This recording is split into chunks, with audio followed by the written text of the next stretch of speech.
بہت ہی خوشی کا موقع ہے اور ایک ایسی خوشی کا موقع ہے کہ جس کو بیان نہیں کر سکتے کہ حضرت ہمارے درمیان تشریف فرما ہے. وقت جو ہم نے نکالا ہے، وقت کی جو بچت کی ہے، تنظیموں کو مختصر کیا ہے، نظموں کو مختصر کیا ہے، یا طلباؤں کا پروگرام جو مختصر کیا ہے، صرف اس وجہ سے کیا ہے کہ ہمیں حضرت کو سننا ہے. لہذا پھر میں کہوں گا کہ جو ادھر ادھر احباب ہیں مسجد کے اندر تشریف لے آئیں، بچے شور غل نہ کریں، بار بار کھڑے نہ ہوں اور بار بار مسجد سے باہر نہ جائیں. جو ہماری پاک دامن عفیفہ بہنیں بیٹھی ہیں، مستورات بیٹھی ہیں، ان کے لیے باقاعدہ جو پانی کا انتظام کیا گیا ہے وہ اپنی جگہ پر بیٹھی رہیں اور حضرت کا بیان توجہ سے سنیں. کوئی جملہ کوئی لفظ ایسا نہ نکلے کہ جو ہمارے کانوں کے پاس سے نکل جائے اور اس کی آواز ہمارے کانوں کے اندر نہ جائے. وجہ اس کی یہ ہو سکتی ہے کہ ہمارا دل کسی اور طرف مائل ہو اور آوازیں کانوں میں آ رہی ہو جس دل تک نہ پہنچ رہی ہو. لہٰذا پھر درخواست کروں گا میں آپ سے کہ منتظمین حضرات جو خادمین ہیں وہ اپنے خدمت میں لگے رہیں، سب کو سنتے رہیں. اور جزاکم اللہ. اب میں بڑے ادب کے ساتھ حضرت سے درخواست کروں گا کہ حضرت اپنے بیان سے ہم تمام کو سنائیں.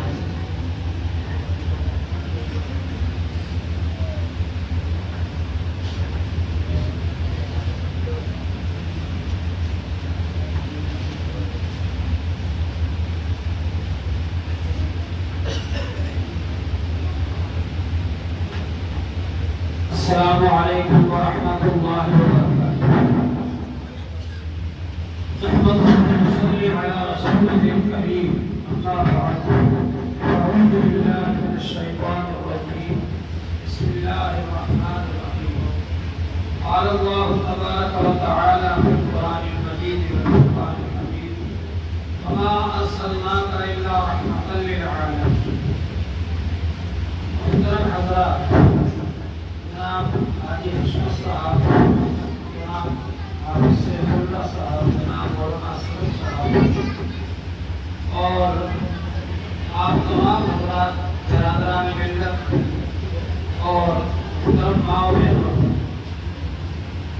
یہ ہم سب کے لیے بڑی خوشی کی بات ہے کہ ہم لوگ اس وقت ہمارے آقا حضرت محمد رسول اللہ صلی اللہ علیہ وآلہ وسلم کا ذکر خیر سننے کے لیے جمع ہوئے.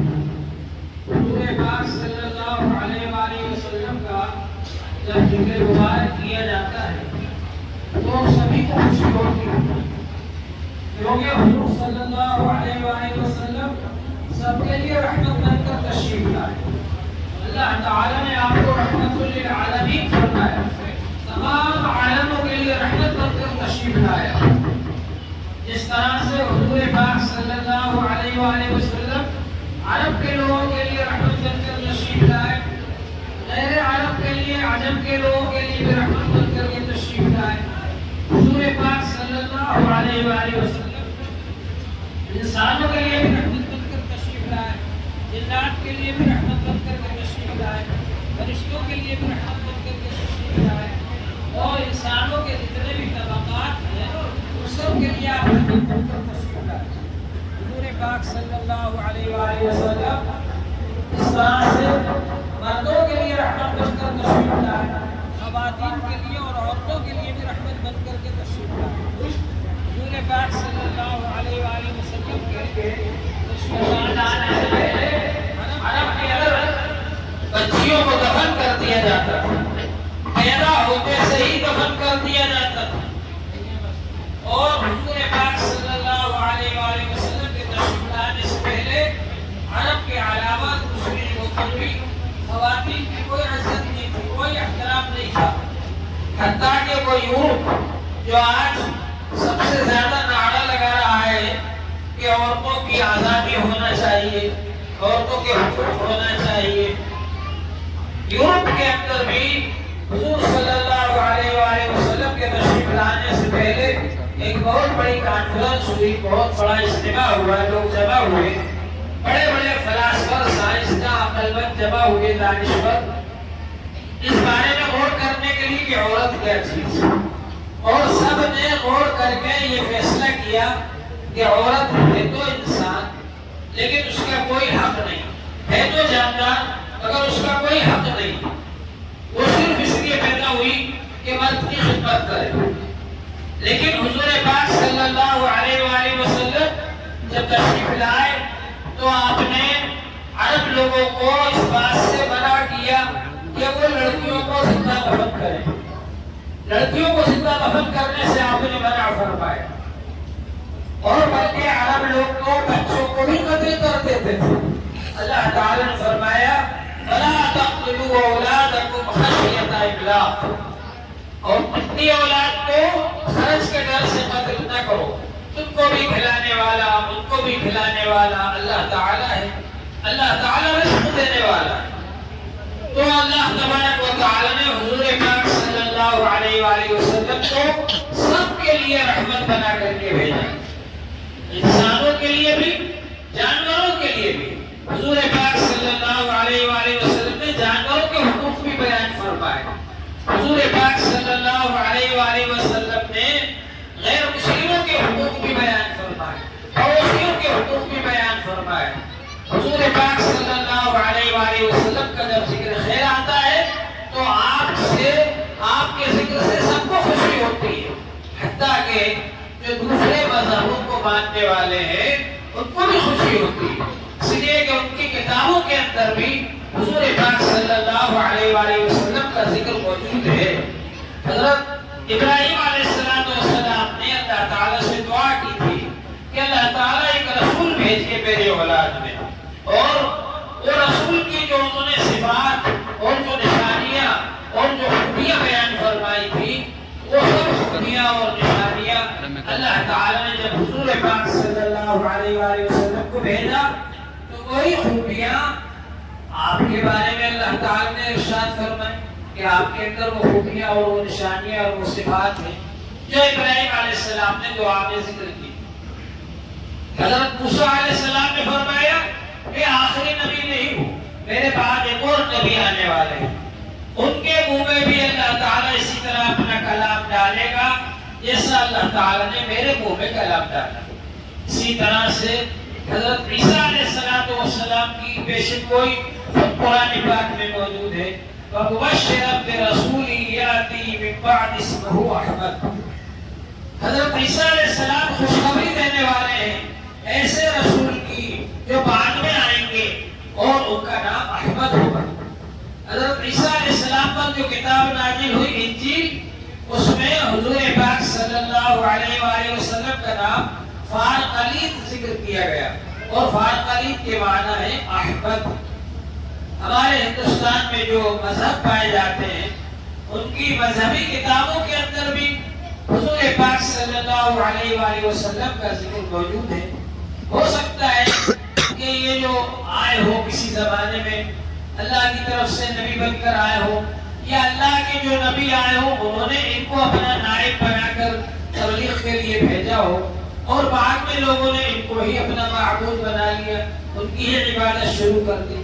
تو بہرحال ان کی کتابوں کے اندر بھی موجود ہے. نراشنس وید کے اندر موجود ہے, اور نراشنس کے معنی ہے محبت. اور نراشنس کی جو پہچان اور جو صفات بتائی گئی ہے وہ صرف حضور پاک صلی اللہ علیہ وآلہ وسلم میں پائی جاتی ہے. اسی طرح ان کی کتابوں میں کل کی اوتار کا ذکر ملتا ہے, اور کل کی اوتار کی جو صفات بتائی گئی ہے وہ صرف حضور پاک صلی اللہ علیہ وآلہ وسلم میں پائی جاتی ہے. تو جتنے بھی پہلے مذہب آئے ان سب نے بھی یہ پیشن گوئی کی کہ حضور پاک صلی اللہ علیہ وآلہ وسلم تشریف لانے والے ہیں, جب وہ آ جائیں تم لوگ ان کی ہی بات ماننا, ان کے ہی دین کو ماننا. اور حضور پاک صلی اللہ علیہ وآلہ وسلم جب تشریف لائے تو اللہ تعالیٰ نے آپ سے فرمایا, آپ یہ اعلان کر دیجئے قُلْ يَا أَيُّهَا النَّاسُ إِنِّي رَسُولُ اللَّهِ إِلَيْكُمْ جَمِيعًا. آپ کہہ دیجئے اے انسانوں میں تم سب کے لیے اللہ کا رسول بن کر کے آیا ہوں. تو پہلے کے انبیاء علیہ السلام جو آتے تھے وہ کسی خاص جگہ کے لیے آتے تھے, کسی خاص قوم کے لیے آتے تھے, کسی خاص زمانے کے لیے آتے تھے. لیکن حضور پاک صلی اللہ علیہ وآلہ وسلم قیامت تک آنے والے تمام انسانوں کے نبی ہیں. آپ کے بعد کوئی نبی آنے والے نہیں. آپ خاتم النبی ہیں, آخری نبی ہیں. آپ کے بعد کوئی نبی نہیں آئیں گے. قیامت تک جتنے بھی انسان آنے والے ہیں ان سب کے لیے آپ نبی بن کر کے آئے. اللہ جل شانہ نے آپ کی پیدائش سے پہلے بھی کچھ ایسی چیزیں ظاہر فرمائی جن سے یہ ظاہر فرمایا کہ آپ کی جو نبوت ہے، رسالت ہے، ساری دنیا کے لیے۔ چنانچہ حضور پاک صلی اللہ علیہ وآلہ وسلم کی پیدائش سے پہلے حضرت آمنہ رضی اللہ عنہ نے یہ محسوس کیا کہ مکے سے لے کر ملک شام تک ایک نور پھیل گیا۔ حضور پاک صلی اللہ علیہ وآلہ وسلم کی پیدائش کے وقت کسریٰ کا جو محل تھا اس کے 14 کمرے اس کے قلعے کے گر گئے۔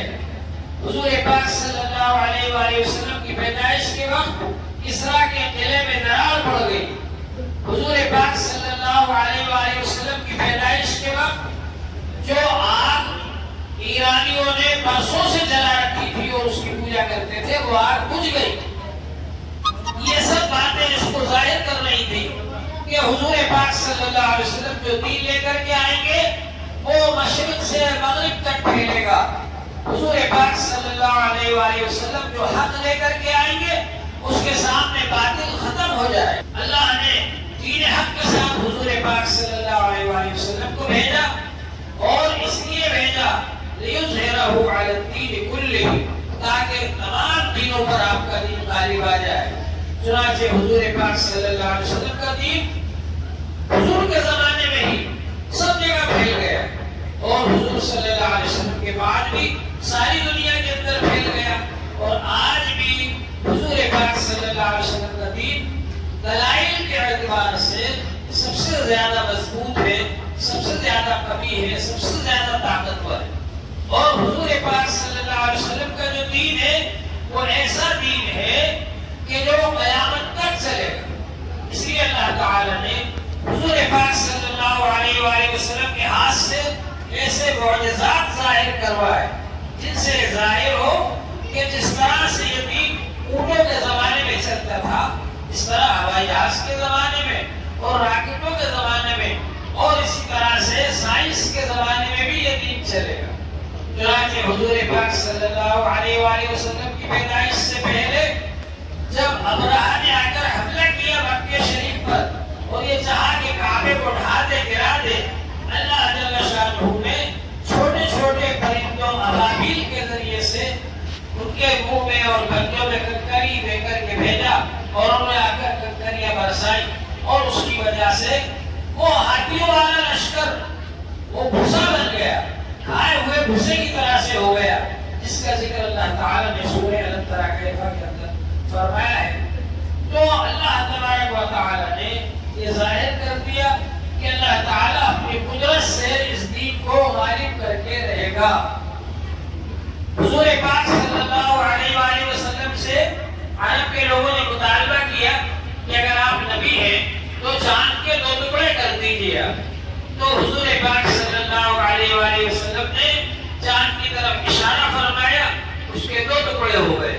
موجودہ دور کے اندر جو سائنسداں لوگ ہیں بڑی ترقی کر کے جب وہ چاند تک پہنچے تو وہاں جا کر انہوں نے دیکھا کہ چاند کے اندر ایک بہت بڑی دراڑ ہے جو 30 میل لمبی ہے اور 10 میل چوڑی ہے۔ اتنی بڑی ایک دراڑ، ایک خلیج وہاں پر ہے چاند کے اندر، جس سے معلوم ہوتا ہے کہ کبھی اس کے 2 ٹکڑے ہوئے تھے۔ تو اللہ تبارک و تعالیٰ نے یہ معجزہ اس لیے ظاہر کروایا تاکہ سائنسداں بھی اس بات کو سمجھ لیں کہ حضور پاک صلی اللہ علیہ وآلہ وسلم سائنس کے زمانے کے لیے بھی اللہ کے نبی بن کر آئے۔ دوسرے انبیاء علیہ السلام کو اللہ جل شانہ نے اور بہت سے معجزے عطا فرمائے۔ حضور پاک صلی اللہ علیہ وآلہ وسلم کو ایک تو قرآن جیسا معجزہ عطا فرمایا، اور حضور صلی اللہ علیہ وآلہ وسلم کو اللہ جل شانہ نے معراج پر بلایا۔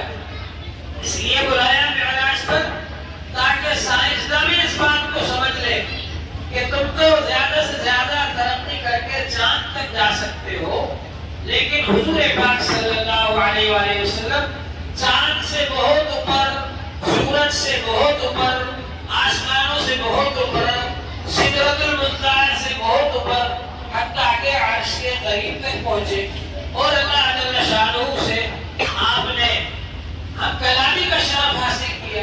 اللہ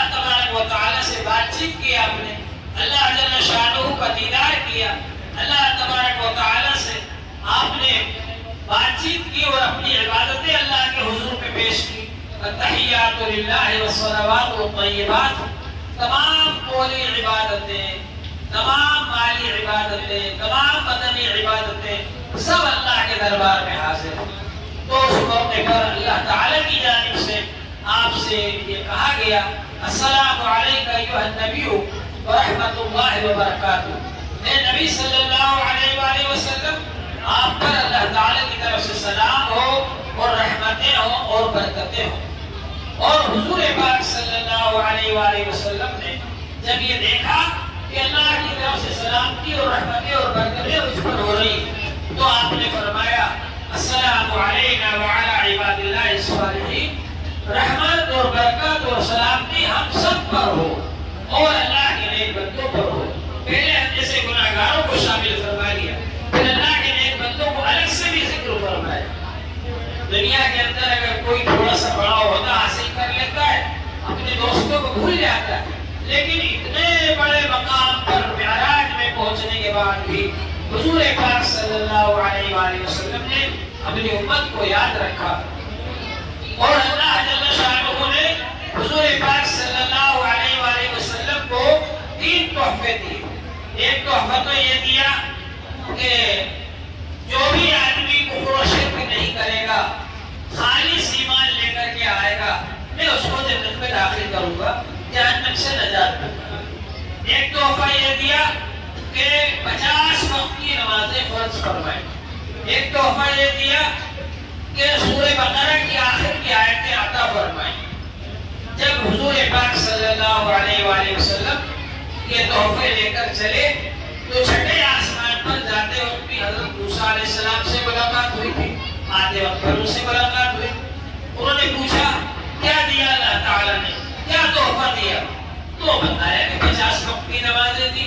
حضور پاک صلی اللہ علیہ وآلہ وسلم اللہ کے محبوب، اور اللہ سے آپ کو اتنی زیادہ محبت تھی کہ اس محبت میں جو تحفہ آپ کو ملا تو آپ اس پر بہت خوش ہوئے، اس کو لے کر کے آ رہے تھے آپ، لیکن موسیٰ علیہ السلام کو تجربہ تھا۔ انہوں نے کہا میری امت دو وقت کی نمازیں بھی نہیں پڑھ سکی تو آپ کی امت 50 وقت کی نمازیں کیسے پڑھ لے گی؟ آپ واپس جائیے اور جا کر اللہ جل شانہ سے عرض کیجیے کہ یہ نماز کم کر دی جائے۔ چنانچہ ان کے مشورے سے حضور پاک صلی اللہ علیہ وسلم اللہ کے دربار میں دوبارہ حاضر ہوئی اور عرض کیا کہ اللہ تعالیٰ اس نمازوں میں کمی فرما دیجیے، تو اللہ تعالیٰ نے 5 کم کر دی۔ پھر لے کر آئے، پھر موسیٰ علیہ السلام سے ملاقات ہوئی، پھر انہوں نے کہا دوبارہ جائیے، پھر تشریف لے گئے، اللہ کے دربار میں حاضر ہوئی، پھر اللہ تعالیٰ نے 5 کم کر دی۔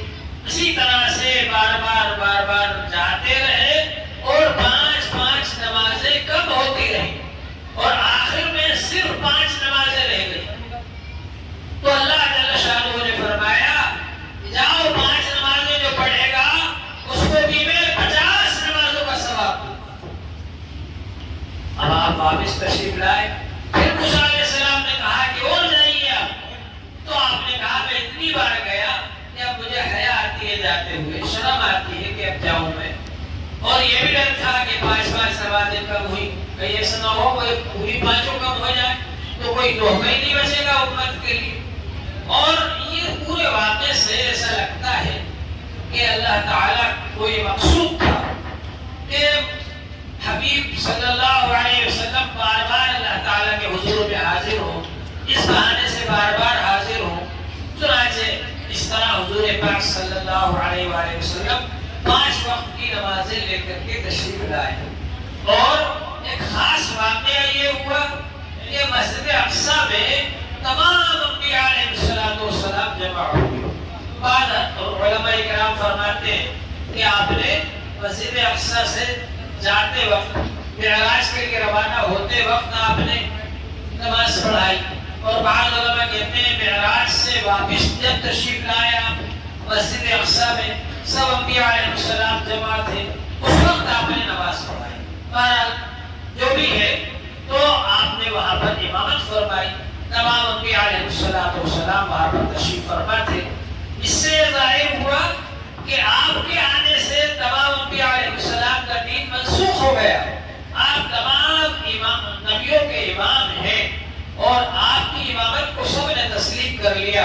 سب نے آپ کے پیچھے نماز پڑھی۔ چنانچہ حضور پاک صلی اللہ علیہ وآلہ وسلم نے فرمایا لو کان موسیٰ حیا لما وسعہ الا اتباع، اگر موسیٰ علیہ السلام کے زمانے میں ہوتے تو دین محمدی کے مطابق ہی عمل کرتے، اور حضرت عیسیٰ علیہ السلام جو آخر زمانے میں آئیں گے قیامت کے قریب تو وہ دین محمدی کے مطابق ہی حکومت کریں گے، دین محمدی کے مطابق ہی عمل کریں گے۔ والذی نفس محمد بیدہ لا ينزلن فیکم مسیح ابن مریم، اس کی قسم جس کے قبضے میں میری جان ہے، مسیح ابن مریم ضرور نازل ہوں گے قیامت کے قریب۔ ولا يحکمن بالعدل، اور عدل و انصاف کے ساتھ حکومت کریں گے۔ ولا يقتلن الخنزیر، اور خنزیر کو قتل کر دیں گے، اس لیے کہ خنزیر کو اللہ نے حرام کیا اور عیسائیوں نے اس کو حلال کر لیا، تو وہ آ کر کے خنزیر کو ختم کر دیں گے، اور اللہ تبارک و تعالیٰ کے حکم کے مطابق حضرت محمد صلی اللہ علیہ وآلہ وسلم کے دین کے مطابق وہ فیصلے کریں گے، اور وَلَا يَكْسِرَنَّ الصَّلِيبَ، صلیب کو توڑ دیں گے۔ عیسائیوں کا یہ عقیدہ ہے کہ انہوں نے حضرت عیسیٰ علیہ السلام کو سولی پر چڑھا دیا، نعوذ باللہ، اور اللہ تعالیٰ نے فرمایا وَمَا قَتَلُوهُ وَمَا صَلَبُوهُ بَلْ رَفَعَهُ اللَّهُ، نہ تو ان کو قتل کیا عیسیٰ علیہ السلام کو اور نہ ہی ان کو سولی پر چڑھایا، اللہ تعالیٰ نے ان کو اٹھا لیا اور وہ چوتھے آسمان پر ہیں۔ تو ہمارا یہ عقیدہ ہے، تو حضرت عیسیٰ علیہ السلام جب آئیں گے تو صلیب کا جو نشان ان لوگوں نے بنا رکھا ہے عیسائیوں نے، وہ صلیب کو آپ توڑ دیں گے تاکہ معلوم ہو جائے کہ عقیدہ غلط تھا، عیسیٰ علیہ السلام زندہ ہے، آسمانوں پر ہے اور قیامت کے قریب نازل ہوں گے، اور حضور پاک صلی اللہ علیہ وآلہ وسلم کے دین کے مطابق فیصلے کریں گے۔ تو میں عرض کر رہا تھا کہ حضور پاک صلی اللہ علیہ وآلہ وسلم کے آنے سے پہلے جتنے دین تھے وہ سب منسوخ ہو گئے، کینسل ہو گئے۔ اب اس کے مطابق اگر کوئی عمل کرے گا اللہ تعالیٰ کے یہاں ہرگز قابل قبول نہیں۔ وَمَن يَبْتَغِ غَيْرَ الْإِسْلَامِ دِينًا فَلَن يُقْبَلَ مِنْهُ، اسلام کے علاوہ جو شخص کسی اور چیز کو دین بنائے گا اللہ کے یہاں ہرگز اس کی نجات نہیں ہوگی، اللہ کے یہاں قابل قبول نہیں ہے وہ۔ اس لیے ضروری ہے کہ دین اسلام پر ہی عمل کیا جائے، دین اسلام کو ہی اختیار کیا جائے۔ ہم لوگوں نے دین اسلام کو سمجھا نہیں، اس میں کیا کیا خوبیاں ہیں، اس میں کیا کیا کمالات ہیں، اس میں کیا کیا اچھائیاں ہیں، ہم کو معلوم نہیں۔ ہم کو نسلی طور پر باپ داداؤں سے وراثت میں دین اسلام مل گیا، تو اس کی یہ وجہ ہے کہ ہم لوگ دین اسلام کی خوبیوں کو نہیں جانتے، اس کے کمالات کو نہیں جانتے، اور دوسرے لوگوں کی فیشنوں پر رال بہاتے رہتے ہیں، دوسرے لوگوں کے رسم و رواج پر عمل کرتے رہتے ہیں، دوسرے لوگوں کے طریقوں کو اپنی زندگیوں میں اختیار کر لیتے ہیں، حالانکہ ہمارے پاس جو دین ہے وہ دنیا میں سب سے بہتر ہے، جتنے دین آئے ان سب میں بہتر، اور وہ جو دین آئے سب سے پہلے حضرت آدم علیہ السلام جو دین لے کر آئے وہ بھی دین اسلام تھا، کیونکہ اس میں اللہ کی توحید تھی، تو اللہ کی توحید پر ہی سارے دین آئے، اور باقی جو اپنے حالات کے اعتبار سے اپنے زمانے کے اعتبار سے انہوں نے خاص خاص احکام دیے، لیکن توحید میں سب شریک تھے۔ اور ہمارے پاس جو دین آیا یہ وہی دین آتے آتے اب ہمارے پاس میں آیا، یہ دین اسلام ہے۔ تو ہم جو لوگ یہ کہتے ہیں کہ ارے صاحب آپ لوگوں کا دین تو ابھی نیا ہے، 1400 سال کا ہی ہے، ایسا نہیں ہے۔ جتنے انبیاء علیہ السلام آئے ان سب نے اسی دین کی دعوت دی، آخر میں حضور پاک صلی اللہ علیہ وآلہ وسلم اسی دین کو لے کر کے آئے جس کو اسلام کہا جاتا ہے۔ ابراہیم علیہ السلام کے بارے میں اللہ تعالیٰ نے فرمایا وَسَمَّاكُمُ الْمُسْلِمِينَ، انہوں نے تمہارا نام مسلمان رکھا۔ تو دین اسلام سب سے پرانا مذہب ہے، اور ہر زمانے میں جو نبی آتے تھے وہ اس پر عمل کرنے کی دعوت دیتے تھے، اور یہ بتاتے تھے آخر میں نبی آخر زمان آئیں گے، جب وہ آ جائیں تو تم لوگ اسی دین کے مطابق چلنا جو طریقہ وہ بتائیں۔ تو یہ جو طریقہ ہے حضور پاک صلی اللہ علیہ وآلہ وسلم کا، یہ دین یہ انسان کی فطرت کے مطابق ہے، کیونکہ اللہ تعالیٰ نے انسان کو بنایا ہے اور اللہ تعالیٰ کو معلوم ہے کہ انسان کون کون سے کام کرے گا تو اس کے لیے فائدہ مند ہوگا، اس کی صحت کے لیے، اس کی زندگی کے لیے، اس کے سماج کے لیے کون کون سے کام فائدہ مند ہوں گے اور کون کون سے کام اس کے لیے نقصان دہ ہیں، اس کی زندگی کے لیے، اس کی صحت کے لیے، اس کے سماج کے لیے، ان سے اللہ تعالیٰ نے منع فرما دیا۔ تو انسان جب دین اسلام پر عمل کرتا ہے تو اس کو فائدہ ہوتا ہے، ہم لوگ اس فائدے کو محسوس نہیں کرتے، لیکن آج سائنس کا زمانہ ہے، سائنسداں ایک ایک آیت کے اوپر ریسرچ کر رہے ہیں، ایک ایک حدیث کے اوپر ریسرچ کر رہے ہیں، ایک ایک سنت کے اوپر ریسرچ کر رہے ہیں۔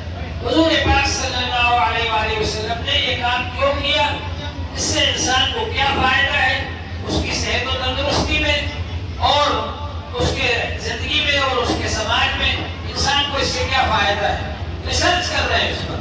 اور مسلمان ہو رہے ہیں وہ، کیونکہ انہوں نے جو طریقے اختیار کیے وہ سارے طریقے انسان کے بنائے ہوئے، اور انسان کا جو بنایا ہوا طریقہ ہے، انسان آج ایک فارمولہ پیش کرتا ہے، ایک ریفارمر کھڑا ہوتا ہے مسلم اصلاح کرنے والا، اور وہ ایک طریقہ پیش کرتا ہے، اس طریقے پر چلو گے کامیاب ہو جاؤ گے۔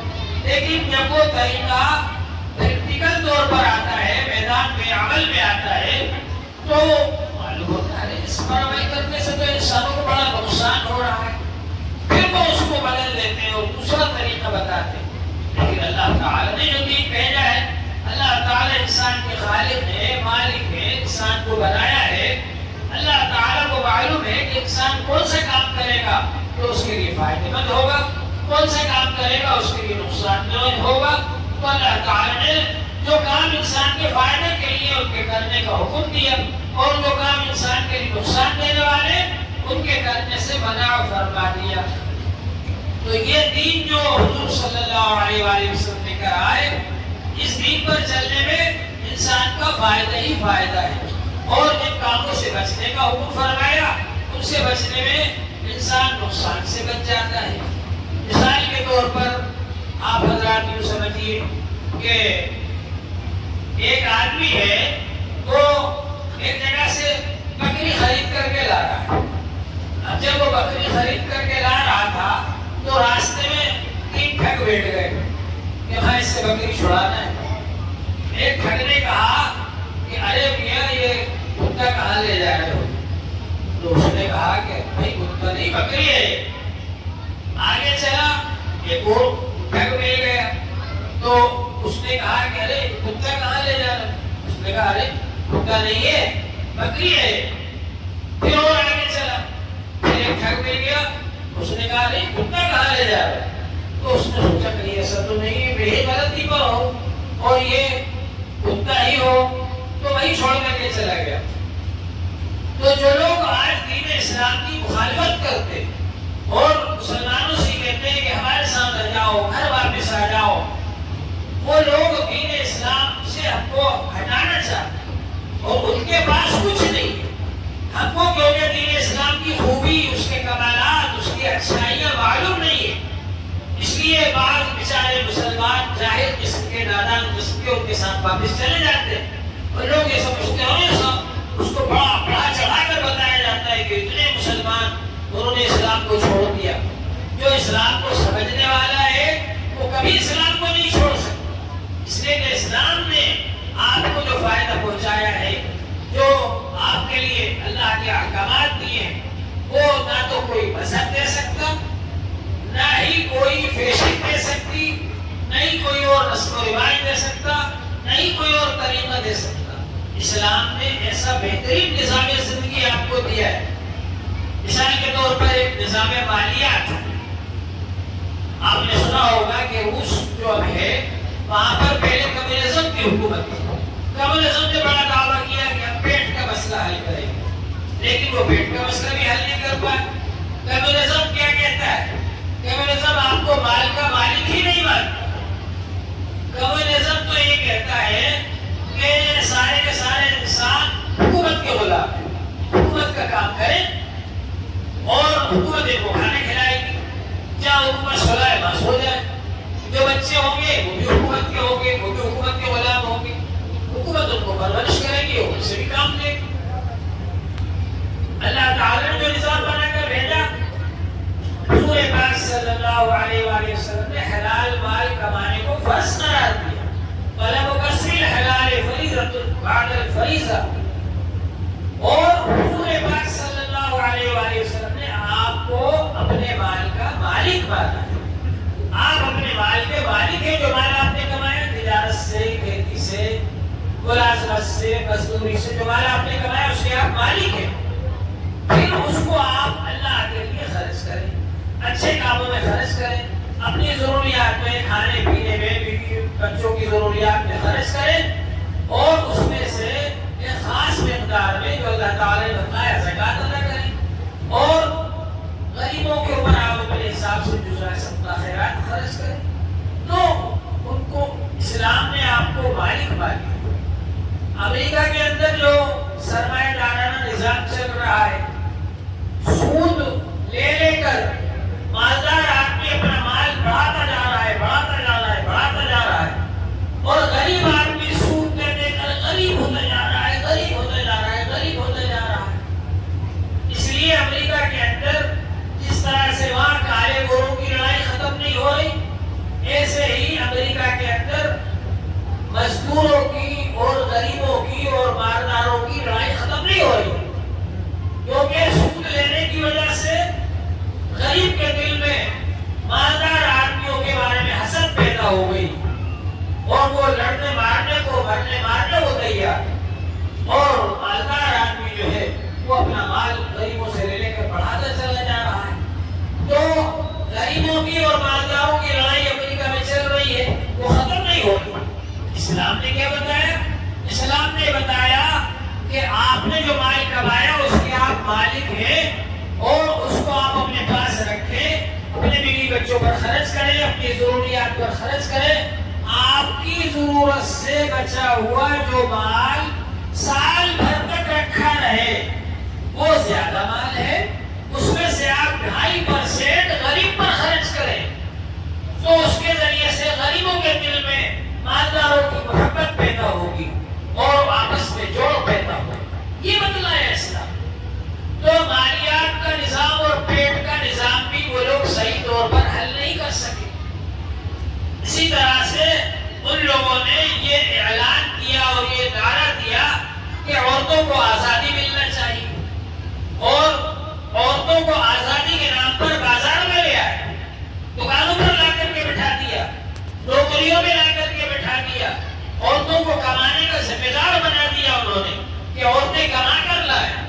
اسلام نے یہ طریقہ بتلایا کہ عورتیں گھر میں رہیں، بچوں کی پرورش کریں، شوہر نے جو مال کما کر گھر میں رکھا ہے اس کی حفاظت کریں، اور گھر میں رہتے ہوئے وہ نماز پڑھیں، روزہ رکھیں، ذکر کریں، اللہ کا قرآن پڑھیں، اور اس کے ساتھ ساتھ شوہر کی فرما برداری کریں، اور اس کے ساتھ ساتھ بچوں کی پرورش کریں۔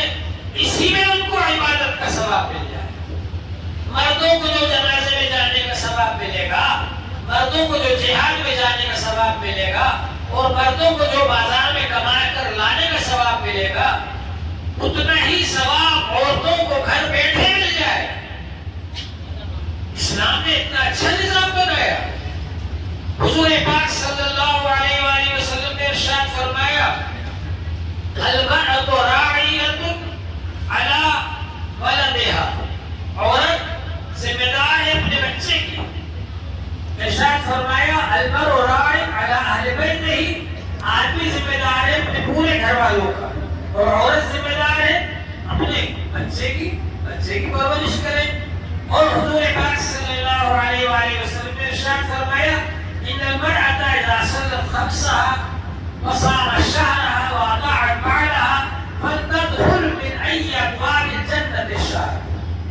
عورت پانچوں نماز پڑھ لے، رمضان کے روزے رکھ لے، شوہر کی فرما برداری کرے، جنت میں جس دروازے سے چاہے داخل ہو جائے۔ کتنا آسان کر دیا اللہ نے دین کو عورتوں کے لیے۔ اسلام نے عورتوں کی عزت کی حفاظت کے لیے پردے کو فرض قرار دیا۔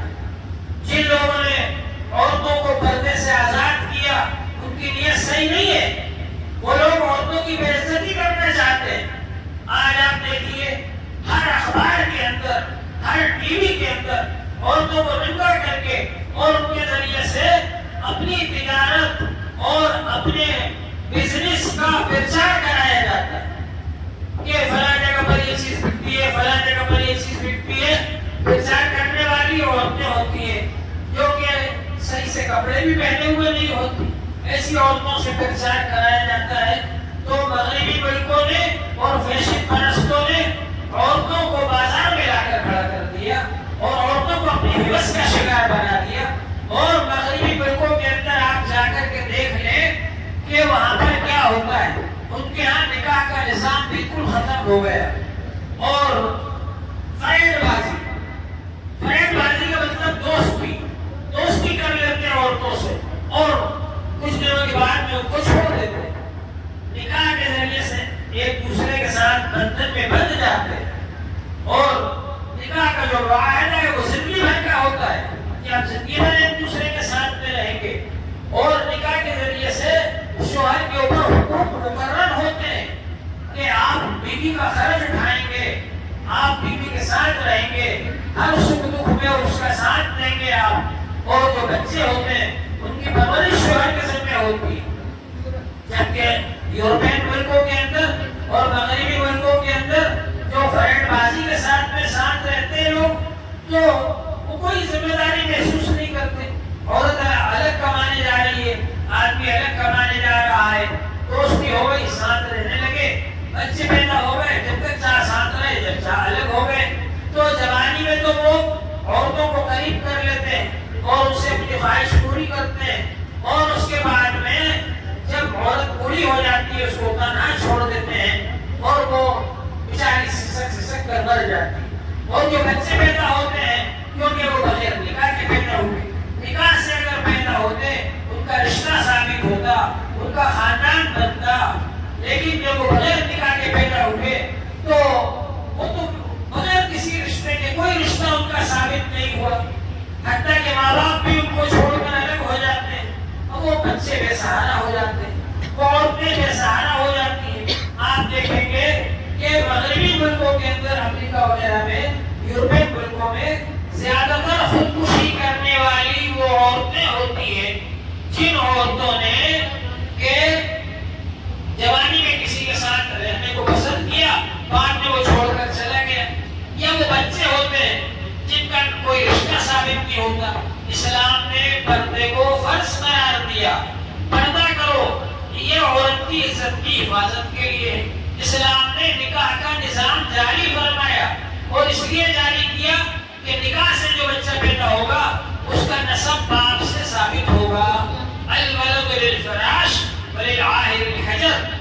بچہ اس کا ہوگا جس کے بستر پر پیدا ہوگا اور زانی کے لیے پتھر ہے. تو معلوم یہ ہوا کہ بچے کا نسب باپ سے ثابت ہوا. جب بچے کا نسب باپ سے ثابت ہوا تو اس کا چچا بھی بن گیا، اس کا تایا بڑے ابا بھی بن گئے اور اس کے بھائی بھی، اور دوسرے جو بچے پیدا ہوں گے وہ اس کے بھائی ہوں گے، بہنیں ہوں گی اور اس کی پھوپھی ہوگی، اس کی خالہ ہوگی. تو نکاح کے ذریعے جو بچے ہوتے ہیں 3 خاندانوں سے ان کو طاقت ملتی ہے. والذی خلق من الماء بشرا فجعله نسبا وصهرا. اللہ وہ ہے جس نے انسان کو پانی سے بنایا، نطفے سے بنایا، پھر اس کو نسب والا اور خاندان والا اور سسرال والا بنا دیا. تو نکاح کے ذریعے جو بچے ہوتے ہیں ان کا ایک طرف نسب ثابت ہوتا ہے دنیاوی خاندان سے، ایک طرف نسب ثابت ہوتا ہے دنیاوی خاندان سے. جب بڑے ہوتے ہیں سسرالی خاندان سے ان کا رشتہ جڑ جاتا ہے. اس طرح سے 3 خاندانوں سے طاقت ملتی ہے اس کو جو اسلام کے مطابق شادی کرتا ہے اور بچے پیدا کرتا ہے، اس سے خاندان بنتا ہے. وہاں پر کوئی خاندان نہیں، کوئی رشتہ نہیں. یہ سب جو ہوا ہے خاندانوں کا نظام ختم ہو گیا ان کے یہاں. اور اب جو لوگ ہیں جو بے سہارا لڑکے لڑکیاں ہیں وہ خودکشیاں کرنے پر مجبور. اسلام نے ہم کو کتنا اچھا نظام دیا، اس کی ہمیں قدر کرنا چاہیے. خواتین کو اللہ تعالی نے کیا مقام عطا فرمایا، اس کی ہمیں قدر کرنا چاہیے. اسلام کے آنے سے پہلے خواتین کا میراث میں کوئی حصہ مقرر نہیں تھا. حضور پاک صلی اللہ علیہ وآلہ وسلم نے میراث میں حصہ مقرر فرمایا, ماں کا حصہ مقرر فرمایا, بہن کا حصہ مقرر فرمایا, بیٹی کا حصہ مقرر فرمایا, بیوی کا حصہ مقرر فرمایا. یہ حضور پاک صلی اللہ علیہ وسلم نے خواتین کے حصے میراث میں مقرر فرمائے. حضور پاک صلی اللہ علیہ وآلہ وسلم کے آنے سے پہلے بہت ہی زیادہ بدتر سلوک کیا جاتا تھا عورتوں کے ساتھ میں. حضور پاک صلی اللہ علیہ وسلم نے اس سے منع فرمایا, لا تضربوا اماء اللہ, اللہ کی بندیوں کو نہ مارو, اور وَلَهُنَّ مِثْلُ الَّذِي عَلَيْهِنَّ, اللہ تعالی نے فرمایا جس طرح سے تمہارے حق عورتوں کے اوپر ہیں, عورتوں کے حق بھی تمہارے اوپر ہیں, وہ حق تم کو ادا کرنا ہے. تو برابر کا درجہ ان کو دیا, حتیٰ کہ جب حضور پاک صلی اللہ علیہ وآلہ وسلم کی وفات کا وقت قریب آیا, اس وقت آپ نے جو وصیتیں فرمائی اس میں فرمایا استوصوا بالنساء خیرا, عورتوں سے اچھا برتاؤ کرنے کی وصیت حاصل کر لو. آپ نے فرمایا الصلاۃ الصلاۃ وما ملکت ایمانکم, نماز کا اہتمام کرنا, میرے بعد نماز کا اہتمام کرنا اور غلاموں کے ساتھ اچھا برتاؤ کرنا. تو حضور پاک صلی اللہ علیہ وآلہ وسلم سب کے لیے رحمت بن کر کے تشریف لایا. آپ نے آ کر غلامی کا سلسلہ ختم فرمایا. پہلے لوگ غلام بنا لیتے تھے اور ان سے طاقت سے زیادہ کام لیتے تھے اور ان کو مارتے تھے, پیٹتے تھے. اللہ تبارک و تعالی نے جب حضور پاک صلی اللہ علیہ وآلہ وسلم کو بھیجا, آپ نے فرمایا جو تم کھاؤ وہ غلاموں کو کھلاؤ, جو تم پہنو وہ غلاموں کو پہناؤ, اور ان کی طاقت سے زیادہ ان سے کام نہ لو. اور فرمایا حضور پاک صلی اللہ علیہ وآلہ وسلم نے غلاموں کے بارے میں, ایک صحابی ایک غلام کو مار رہے تھے, حضور صلی اللہ علیہ وآلہ وسلم وہاں سے گزرے, آپ نے فرمایا کہ علم ابا مسعود, اے ابو مسعود جان لو اس بات کو, اللہ اقدر علیک منک علیہ, جتنے تم اس غلام پر قدرت رکھتے ہو اس سے کہیں زیادہ اللہ تعالیٰ تمہارے اوپر قدرت رکھتا ہے. تو حضور پاک صلی اللہ علیہ وآلہ وسلم کی جو تعلیمات ہیں وہ تمام انسانوں کے لیے. حضور پاک صلی اللہ علیہ وآلہ وسلم نے آ کر کے تمام انسانوں کو جو دین دیا ہے وہ دین سب سے بہترین دین ہے. جو طریقہ بتایا ہے زندگی گزارنے کا وہ سب سے بہترین طریقہ ہے. آج تک لوگ ہندوستان کے اندر بھی اونچ نیچ پائی جاتی ہے, یہ اونچے خاندان ہے, نیچے خاندان ہے, نیچے خاندان والا اونچے خاندان والے کے برابر نہیں بیٹھ سکتا, نیچے خاندان والا اونچے خاندان والے کے ساتھ کھانا نہیں کھا سکتا, نیچے خاندان والا اونچے خاندان والے سے آنکھیں ملا کر بات نہیں کر سکتا.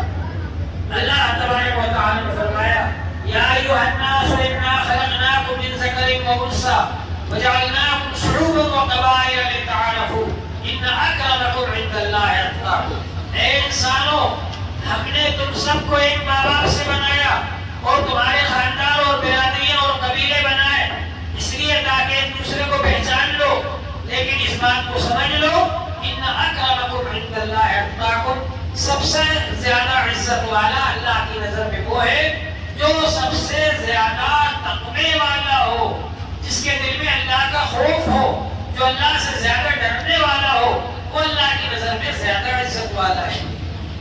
دیکھیے آپ حضور پاک صلی اللہ علیہ وسلم نے جب مکہ مکرمہ فتح کیا, حضرت بلال رضی اللہ عنہ جو ایک غلام ہے, حبشی غلام ہے, کالے رنگ کے, خانہ کعبہ کی چھت پہ چڑھ کر اذان دے رہے. سارے عرب لوگ دیکھ کر دنگ رہ گئے, یہ غلام کو اتنا بڑا درجہ دے دیا اسلام نے.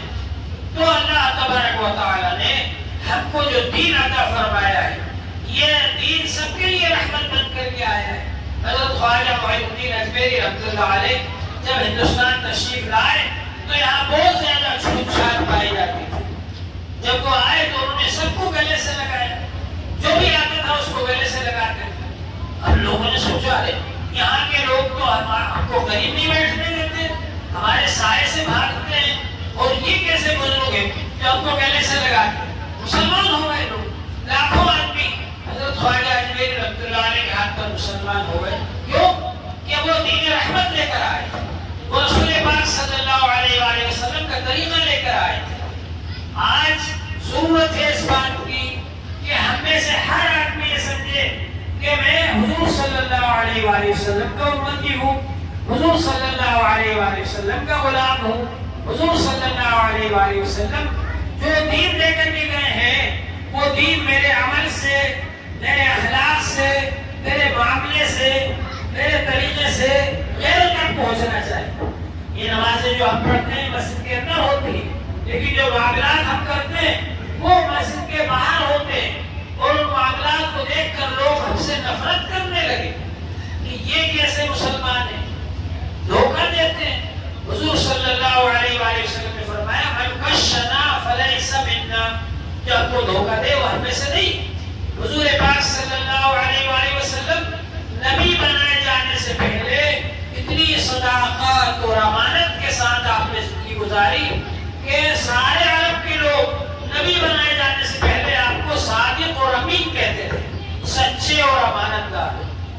حتیٰ کہ جب آپ نبی بن گئے اور آپ نے توحید کا پیغام دیا، ایمان کی دعوت دی، عرب کے بہت سارے لوگ آپ کے مخالف ہو گئے اور جان کے دشمن ہو گئے، لیکن وہ لوگ اپنے بال حضور صلی اللہ علیہ وسلم کے پاس رکھتے تھے۔ جو جانی دشمن تھے وہ بھی اپنے بال حضور صلی اللہ علیہ وآلہ وسلم کے پاس رکھتے تھے کہ ہمارے بال کی حفاظت یہی ہو سکتی ہے۔ چنانچہ جب حضور صلی اللہ علیہ وآلہ وسلم ہجرت کر کے تشریف لے جا رہے تھے، مکے والوں نے وہاں آپ کا رہنا دشوار کر دیا اور سارے لوگوں نے ہر قبیلے کا ایک ایک نمائندہ لا کر چاروں طرف سے گھر کو گھیر لیا، تلوار لے کر کھڑے ہوئے کہ آپ باہر نکلے اور آپ کو ختم کر دو۔ تو اس موقع پر آپ نے حضرت علی رضی اللہ عنہ سے فرمایا میں تو جا رہا ہوں مدینے اور یہ میرا بستر ہے، اس پر تم سو جاؤ، اور یہ جو باہر کھڑے ہیں نا تلواریں لیے ہوئے، ان کی امانتیں میرے پاس رکھی ہیں، ان کی امانتیں بانٹ کر بعد میں مدینے آ جانا۔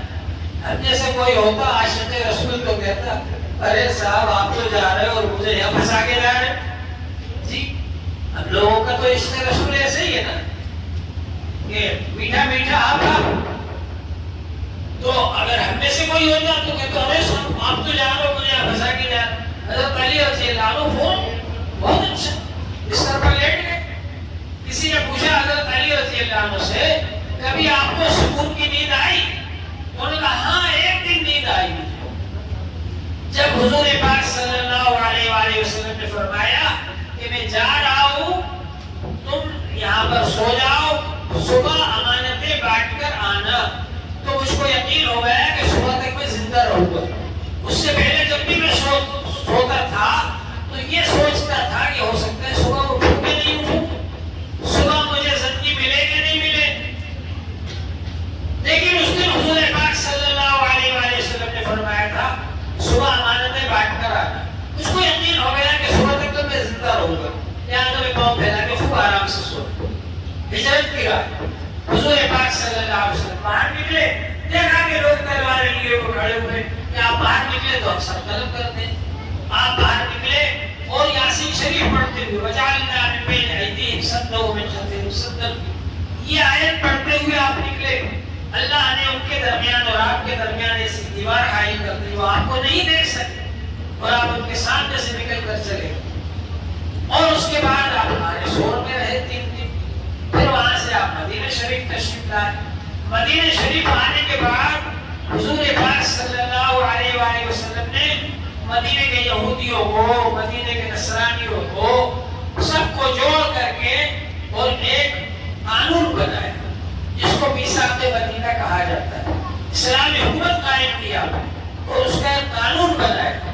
یہ پہلی اسلامی حکومت تھی، یہ پہلی جمہوری حکومت تھی۔ اس سے پہلے جو حکومتیں تھیں وہ جبر کی حکومتیں تھیں، وہ ظلم زیادتی والی حکومتیں تھیں۔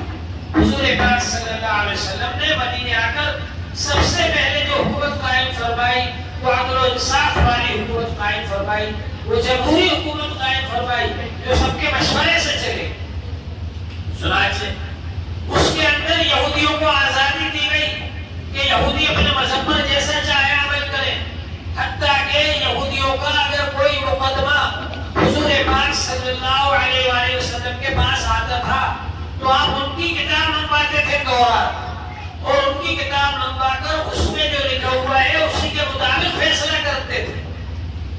حضور پاک صلی اللہ علیہ وآلہ وسلم نے جب مدینے میں حکومت قائم کی تو یہودیوں کو پوری آزادی دی. حضور پاک صلی اللہ علیہ وسلم نے نصارہ کو پوری آزادی دی کہ تم اپنے دین کے مطابق عمل کرو، یہودی اپنے دین کے مطابق عمل کریں. آپ نے خود آگے جا کر نجران کے نصارہ کو بھی اسی معاہدے میں شامل فرما لیا. تو ایسی حکومت قائم کیا، سب کو آزادی دی. لا اکراہ فی الدین، دین میں کسی کو مجبور نہیں کیا جاتا کہ تم کلمہ پڑھو. جو خوشی سے ایمان لانا چاہے لے آئے، ومن شاء